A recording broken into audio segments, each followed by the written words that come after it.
परिचय। गौरव, अम्ल में पानी मिलाते समय सावधान रहो। पानी मिलते समय अम्ल को हिलाते रहो। ऐसा क्यों मैम? मैं इन्हें सीधे सीधे क्यों नहीं मिला सकता? ऐसे तो बहुत समय लगेगा। हाँ, ये सच है कि इसमें समय लगेगा, किंतु तुम्हें इसे धीरे धीरे ही मिलाना चाहिए, अन्यथा तुम जल सकते हो। अरे हाँ, मुझे पात्र गर्म लग रहा है। ऐसा क्यों है मैम? बताती हूँ। ऐसा अम्ल व क्षारक के मध्य अभिक्रिया के कारण है। बच्चों, इस पाठ में हम अम्लों व क्षारकों के गुण धर्मों तथा लवणों के बारे में अध्ययन करेंगे।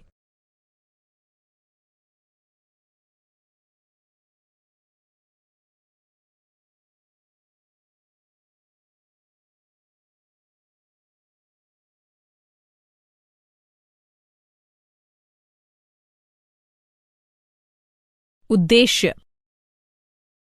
इस पाठ के अंत में आप निम्न करने में सक्षम हो जाएंगे। अम्लों व क्षारकों के रासायनिक गुण धर्मों की व्याख्या करना, अम्लों व क्षारकों के सामान्य गुण धर्मों को पहचानना, अम्लों व क्षारकों की प्रबलता का वर्णन करना, लवणों की व्याख्या करना।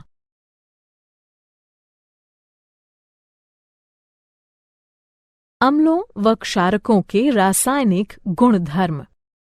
अम्ल वह तत्व है जो पानी में मिलाए जाने पर हाइड्रोजन आयन उत्पन्न करता है, और क्षारक वह तत्व है जो पानी में मिलाए जाने पर हाइड्रोक्साइड आयन उत्पन्न करता है।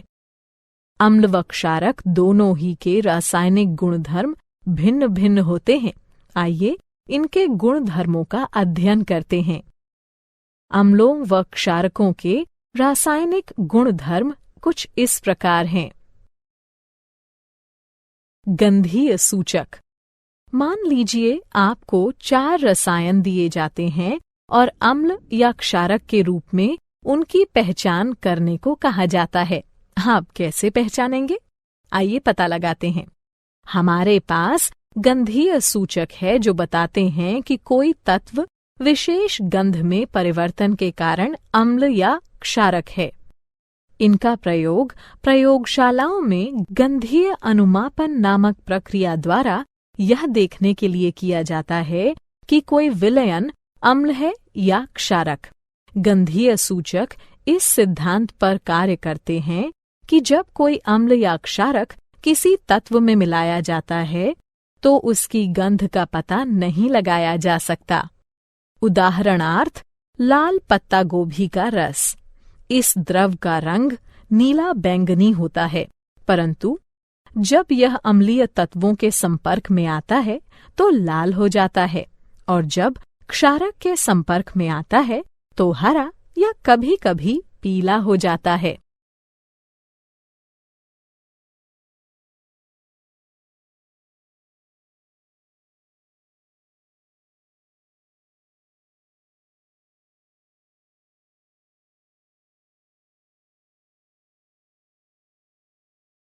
क्या आप जानते हैं, आप जितने भी द्रव देखते हैं उनमें से लगभग प्रत्येक में या तो अम्लीय गुण होते हैं या फिर क्षारीय।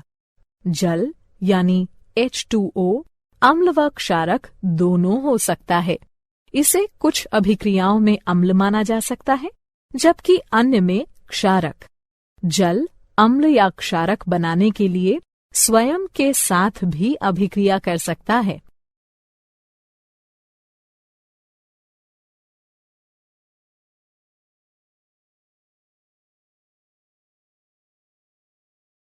अम्लों व क्षारकों की अभिक्रियाएं। आइए वापस वहीं चलते हैं जहां गौरव को मिक्सिंग बीकर गर्म लगा था। जब अम्ल को क्षारक के साथ मिलाया जाता है तो वह ताप उत्पन्न करता है। इसके कारण मिश्रण आस्फलित होकर बाहर आ सकता है। इससे आप जल सकते हैं। साथ ही अत्यधिक स्थानीय ताप के कारण कांच का पात्र टूट भी सकता है। अतः अम्लों व क्षारकों के साथ कार्य करते समय हमें सावधान रहना चाहिए। आइए अब अम्लों व क्षारकों की धातुओं, धात्विक कार्बोनेटों व धात्विक हाइड्रोजन कार्बोनेटों के साथ परस्पर विभिन्न अभिक्रियाओं पर विचार करते हैं। धातुओं के साथ अभिक्रिया। हाइड्रोजन के ऊपर सभी धातुएं तनु अम्लों के साथ उनके संगत लवण बनाने व हाइड्रोजन को मुक्त करने की प्रतिक्रियाशीलता श्रृंखला में अभिक्रिया करती हैं। पोटेशियम, सोडियम व कैल्शियम जैसी सक्रिय धातुएं भी इसी प्रकार अभिक्रिया करती हैं, किंतु अम्लों के साथ मिलाए जाने पर विस्फोट कर देती हैं।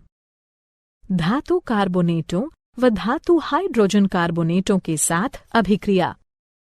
अम्ल धातु कार्बोनेटों व धातु हाइड्रोजन कार्बोनेटों के साथ उनके संगत लवण, जल व कार्बन डाइऑक्साइड बनाने के लिए अभिक्रिया करते हैं।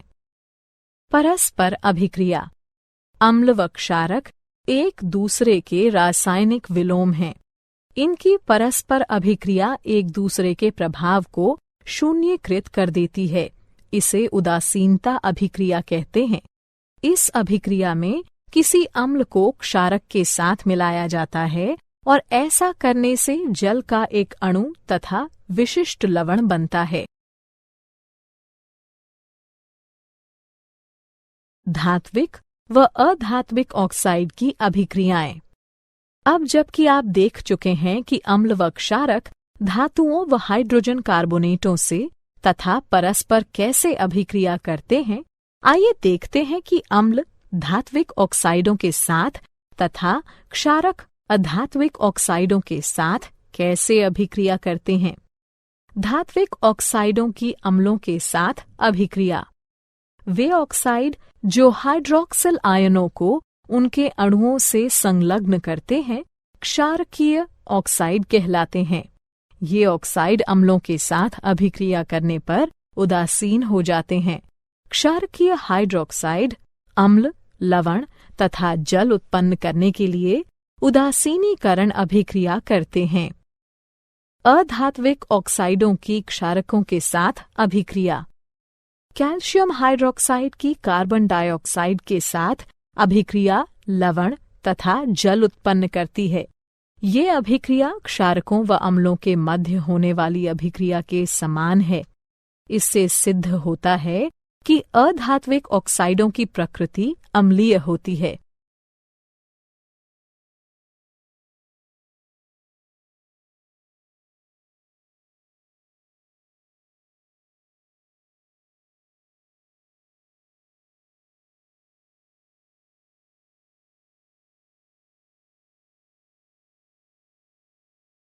क्या आप जानते हैं, जब अम्ल व क्षारक परस्पर अभिक्रिया करते हैं तो वे जल उत्पन्न करते हैं।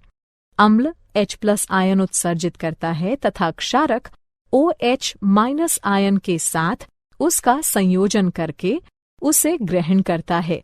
यही कारण है कि अम्ल को प्रोटॉन दाता तथा क्षारक को प्रोटॉन स्वीकारक कहा जाता है।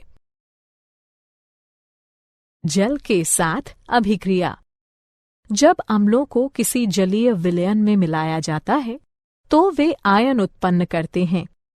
किसी अम्ल या क्षारक को जल में मिलाते समय आपको ये याद रखना चाहिए कि यह एक ऊष्माक्षेपी प्रक्रिया है। सांद्र अम्ल में जल मिलाते समय ध्यान रखिए कि उत्पन्न ताप मिश्रण को आस्फलित कर सकता है, जिससे आप जल भी सकते हैं। अत्यधिक स्थानीय ताप के कारण कांच का पात्र टूट भी सकता है। जब आप किसी अम्ल या क्षारक को पानी में मिलाते हैं तो प्रति इकाई आयतन के हिसाब से आयनों की सांद्रता घट जाती है। इस प्रक्रिया को तनुकरण कहते हैं और आपको तनु अम्ल या क्षारक प्राप्त होता है। अम्लों व क्षारकों की प्रबलता। किसी विलयन में उपस्थित आयनों की मात्रा जानने के लिए अथवा किसी अम्ल या क्षारक की प्रबलता का पता लगाने के लिए आपको एक सार्वभौमिक सूचक का प्रयोग करना पड़ेगा। सार्वभौमिक सूचक अनेक सूचकों का मिश्रण होता है। यह किसी विलयन में हाइड्रोजन की विभिन्न सांद्रताओं को विभिन्न रंगों में प्रदर्शित करता है। एक पीएच पैमाना वो पैमाना होता है जिसके प्रयोग से हम किसी विलयन में हाइड्रोजन आयन की सांद्रता को माप सकते हैं। आप पीएच को 0 से माप सकते हैं, जो कि अत्यंत क्षारीयता का प्रतिनिधित्व करते हुए 14 तक अति अम्लता प्रदर्शित करता है। उदासीन तत्वों के पीएच का मान 7 होता है।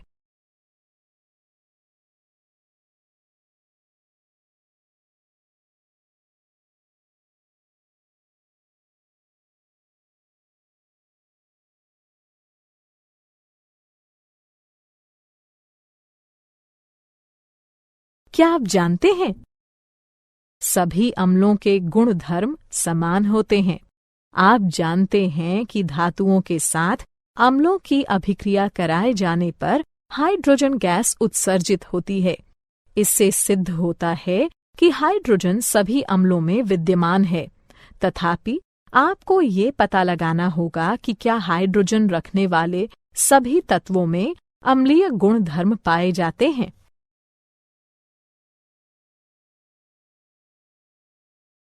दैनिक जीवन में पीएच का महत्व।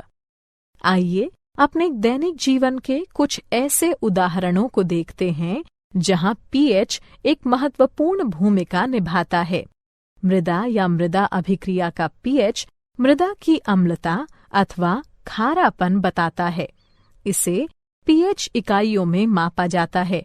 इसे हाइड्रोजन आयन सांद्रता के ऋणात्मक लघुगणक के रूप में परिभाषित किया जाता है। मृदा में हाइड्रोजन आयनों की मात्रा में वृद्धि के साथ मृदा का पीएच भी बढ़ जाता है और मृदा की अम्लता में वृद्धि कर देता है। मृदा के पीएच को मृदा की मुख्य चर राशि माना जाता है, क्योंकि यह कई रासायनिक अभिक्रियाओं पर नियंत्रण रखता है। यह पोषक तत्वों के रासायनिक रूपों पर नियंत्रण करके पौधों में पोषक तत्वों की उपलब्धता को विशेष रूप से प्रभावित करता है। पाचन तंत्र में पीएच।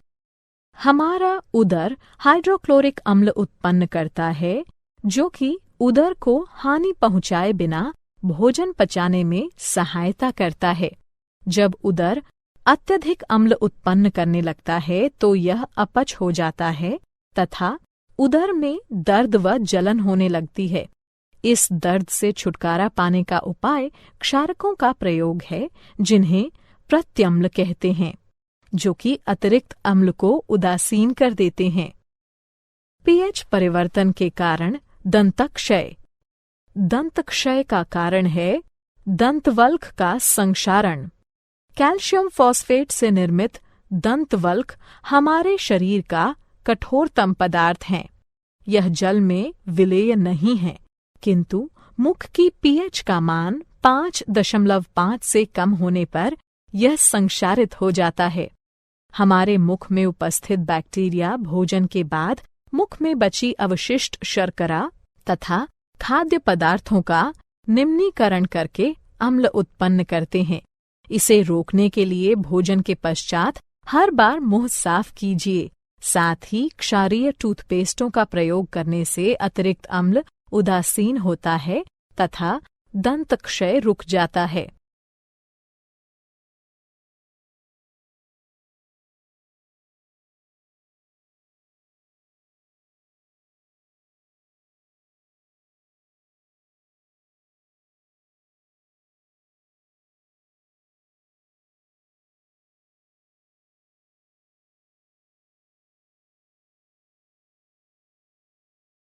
क्या आप जानते हैं, पशु व पौधे आत्मरक्षा में अम्ल उत्सर्जित करते हैं।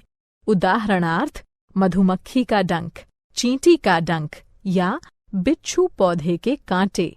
ये पौधों व पशुओं को प्रकृति द्वारा प्रदत्त आत्मरक्षा यंत्र रचनाएं हैं।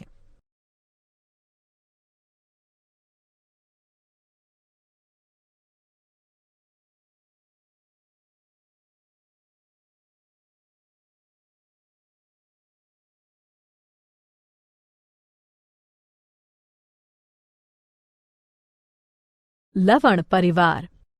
लवण अम्लों व क्षारकों के मध्य अभिक्रिया से निर्मित होते हैं।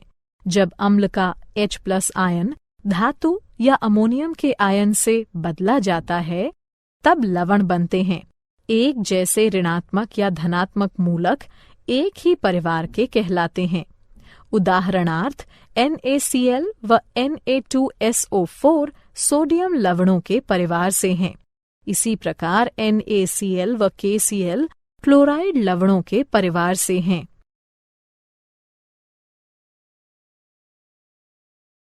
लवणों का pH।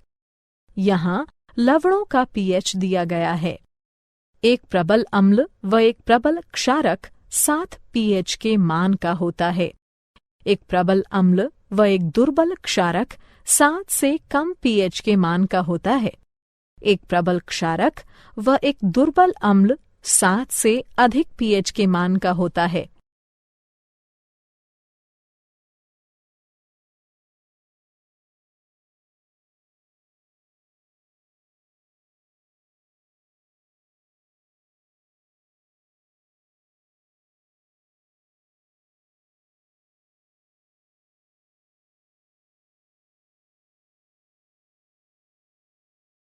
सामान्य लवणों से मिलने वाले रसायन।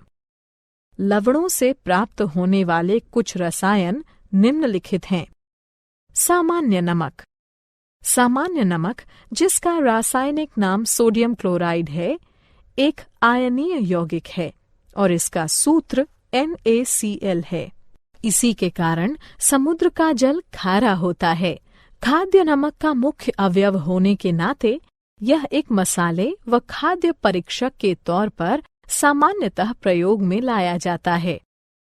Sodium hydroxide. सामान्यतः कास्टिक सोडे के नाम से पहचाने जाने वाले सोडियम हाइड्रोक्साइड का आणविक सूत्र NaOH है। यह एक उच्च प्रदाहक धात्विक क्षारक है जो कि तृणशय्या, पपड़ी, दाने तथा 50% संतृप्त विलयन के रूप में पाया जाता है। यह जल, इथेनॉल व मीथेनॉल में विलेय है। इसका प्रयोग एक प्रबल रासायनिक क्षारक के रूप में लुगदी व कागज, कपड़ा, पेयजल, साबुन तथा डिटर्जेंट बनाने में तथा एक ड्रेन क्लीनर के रूप में किया जाता है। विरंजक चूर्ण। विरंजक चूर्ण, जिसका रासायनिक नाम कैल्शियम हाइपोक्लोराइट तथा सूत्र CaClO2 है, एक रासायनिक यौगिक है। मुख्य रूप से इसका प्रयोग जल शोधन हेतु तथा एक विरंजन कारक के रूप में किया जाता है। यह एक सापेक्षिक रूप से स्थिर रसायन है और इसमें सोडियम हाइपोक्लोराइट की अपेक्षा क्लोरीन अधिक पाई जाती है। खावन सोडा। खावन सोडा के नाम से प्रसिद्ध सोडियम बाइकार्बोनेट तथा सोडियम हाइड्रोजन कार्बोनेट एक रासायनिक यौगिक है जिसका NaHCO3 है। यह एक श्वेत ठोस है जो कि क्रिस्टलीय है, किंतु एक महीन चूर्ण जैसा दिखाई देता है। इसका स्वाद अल्का नमकीन अल्कलाइन होता है। धावन सोडा। धावन सोडा या सोडा भस्म के नाम से प्रसिद्ध सोडियम कार्बोनेट, जिसका रासायनिक सूत्र Na2CO3 है, एक सोडियम लवण है। इसे वाटर सॉफ्टनर के तौर में प्रयोग में लाए जाने के कारण घर घर जाना जाता है। यह विभिन्न पौधों की भस्म से निष्कर्षित किया जा सकता है। यह लवण व चूना पत्थर से बड़ी मात्रा में संश्लेषण द्वारा प्राप्त किया जाता है। क्या आप जानते हैं? क्रिस्टलीकरण का जल वो जल है जो क्रिस्टलों में पाया जाता है। यह क्रिस्टलीय गुणधर्मों के संभरण में आवश्यक है, किंतु पर्याप्त ऊष्मा द्वारा हटाए जाने में समर्थ है। यह किसी दिए गए तापमान पर निश्चित लवणों द्वारा छोड़े गए जल का कुल भार होता है।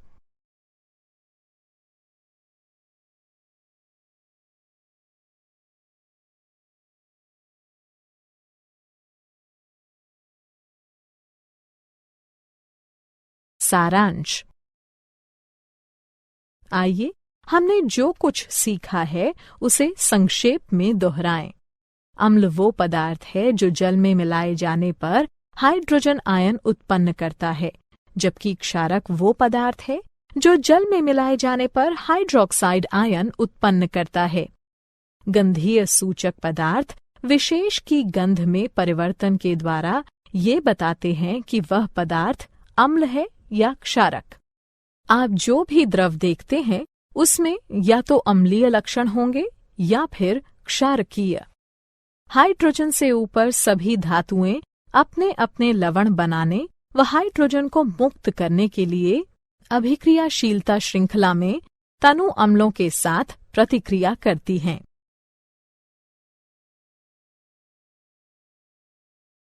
अम्ल कार्बोनेटों व हाइड्रोजन कार्बोनेटों के साथ उनके लवण, जल व कार्बन डाइऑक्साइड बनाने के लिए प्रतिक्रिया करते हैं। अम्ल व क्षारक एक दूसरे के रासायनिक विलोम हैं। अम्लों को जब जलीय विलयन में मिलाया जाता है तो वे आयन उत्पन्न करते हैं। पीएच स्केल किसी मिश्रण में हाइड्रोजन आयन सांद्रता मापने का पैमाना है। लवण अम्लों व क्षारकों के मध्य अभिक्रिया के कारण उत्पन्न होते हैं।